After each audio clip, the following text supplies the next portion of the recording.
হাদামাহা, সে তাকায় দেখবে তার একটা মাত্র জিহ্বা তার সবগুলো ইবাদতকে ধ্বংস করে দিছে। এর বিপরীত আল্লামা ইবনুল কাইয়িম আল জাওজিয়্যা রাহিমাহুল্লাহ লিখেন, ওয়া ইন্নাল আবদ লা ইয়াতি ইয়াউমাল কিয়ামা, আবার কিছু মানুষ হাসরের ময়দানে পাহাড় সমপরিমাণ গুনাহ নিয়ে দাঁড়াবে। ফায়াজিদু লিসানাহু কাদ হাদামাহা মিন কাসরাতি যিকরিল্লাহ, সে তাকায় দেখবে তার এত পাহাড় সমপরিমাণ গুনাহগুলো তার জবানের জিকির ধ্বংস করে নেক দ্বারা পরিপূর্ণ করে দিছে। এজন্য ভাই আমরা আমাদের জবানকে অযথা কথা বলা থেকে নিয়ন্ত্রণে রাখার, চুপ রাখার, হেফাজত করার চেষ্টা করব তো ইনশাআল্লাহ। আব্দুল্লাহ ইবনে মাসউদ রাদিয়াল্লাহু তাআলা আনহু, উনি সফা পাহাড়ে উঠলেন। ইরতাকাস সফা ফাআখাযা বিলিসানি, উনি ওনার নিজের জিহ্বাটা টানতেছিলেন আর বলতেছিলেন, ইয়া লিসান, হে জিহ্বা, যদি পারো কুল খায়রা তাগনাম, যদি পারো ভালো কথা বলো, এটা তোমার জন্য গনিমত।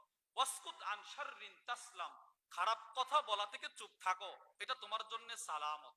এজন্য যদি পারেন ভালো কথা বলবেন, দাওয়াত দিবেন, মানুষকে খারাপ কাজ থেকে বিরত রাখার জন্য দাওয়াত দিবেন, আর অযথা কথা বলা থেকে চুপ থাকার চেষ্টা করবেন।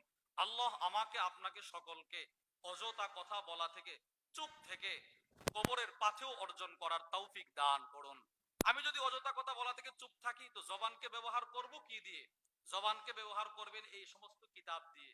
এই কিতাবের মধ্যে আছে আপনি জিকিরের কি ফজিলত, জবান দ্বারা জিকির করার কি ফজিলত, কলব দ্বারা জিকির করার কি ফজিলত।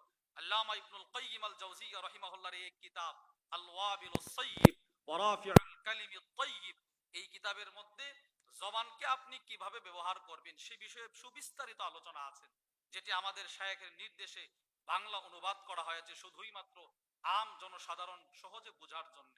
আল্লাহ আমাদের সকলকে জবানকে জিকিরের মাধ্যমে তরতাজা রাখার তৌফিক দান করুন। ওমা আলাইনা ইল্লাল বালাগ। এখন আমাদের সামনে আমাদের শ্রদ্ধেয় শায়েখ, উনি ওনার গুরুত্বপূর্ণ আলোচনা করবে ইনশাআল্লাহ।